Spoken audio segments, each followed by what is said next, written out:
Anarkali road মা সুফরা মার্কেটে অগ্নিকাণ্ড সংঘটিত হয়েছে। সেই সূত্র ধরে 23:38 সময়ে আমাদের টার্ন আউট গমন করে টঙ্গী ফায়ার স্টেশনের সিনিয়র স্টেশন অফিসার আগুনের ভয়াবহতা দেখে হেলসার প্রেক্ষিতে আমাদের উত্তরা এবং কর্মীটোলা আমরা সাহায্যের জন্য সংবাদ দেই এবং সাহায্য আসার পরে 6টা ইউনিট টঙ্গী এবং উত্তরা 6টা ইউনিট আমরা কাজ করতেছিলাম। ইন দি মিন টাইমে আগুন যখন নিয়ন্ত্রণে আসে আমরা আর কর্মীটোলা আমরা রাস্তা থেকে ব্যাক করে দিই। তো আপনারা জানেন যে আসলে যে আনারকলি রোডের মা সফুরা মার্কেটে যে অগ্নিকাণ্ড সংঘটিত হয়েছে সেখানে হাইলি ফ্লেমেবল দাহ্য বস্তু ছিল। এখানে আপনার পিভিসি পাইপ ছিল,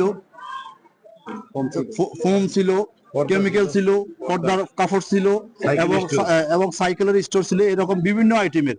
মানে এখানে ভিতরে গিয়ে কাজ করা খুব কঠিন অবস্থা ছিল। আপনারা দেখেছেন ক্রাউড আমাদেরকে অনেক ডিস্টার্ব করেছে, আবার কিছু কিছু লোক আমাদেরকে খুব সহযোগিতা করেছে।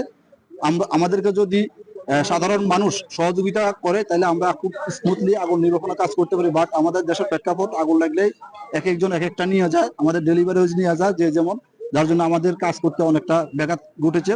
আর এখানে সবচেয়ে বড় সমস্যা ছিল যে আমাদের পানির সমস্যা ছিল।